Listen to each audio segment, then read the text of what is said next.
You may recognize a person while not knowing anything about them. You may have heard stories or have ideas about them without having ever spoken to them, and only based off of their outer appearance. Oftentimes, we forget that each person, each name, has its own story, something that motivates and rules their actions in a way that we could never understand because we've never walked in their shoes.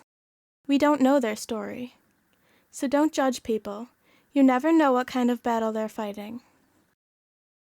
Take Alex, for example. Every teenage girl's definition of perfect. She had it all: friends, money, clothes, the perfect car, everything. At least so it appeared. Jane, on the other hand, she grew up in a small, single-parent home. She was the opposite of what society wants us to be. She was very reserved. She didn't have money. She didn't have the stylish clothes. But she did have one thing that Alex did not have.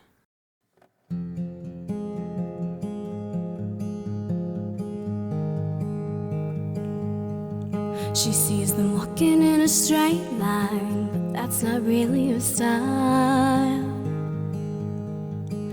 They all got the same heartbeat, hers is falling behind. Nothing in this world could ever bring them down. Yeah, they're invincible, and she's just in the background. And she says, Despite having it all, deep down inside, Alex was lonely and overwhelmed.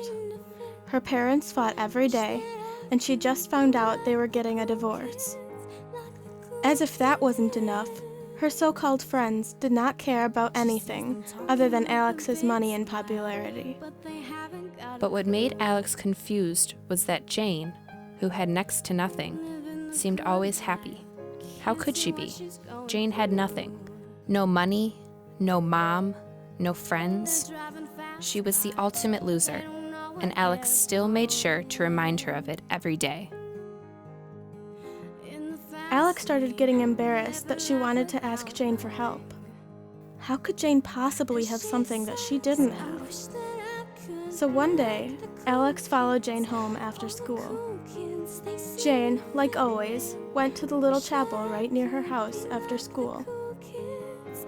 Alex sat in the parking lot wondering what to do or say.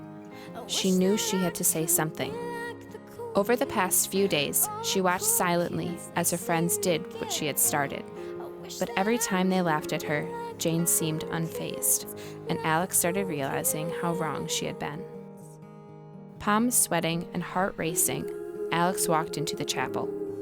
Her throat closed up, and she sat in the back of the church. For what seemed like an eternity, she watched Jane, until finally Jane got up to leave. This was the moment. But instead of getting up, she sat there, ashamed.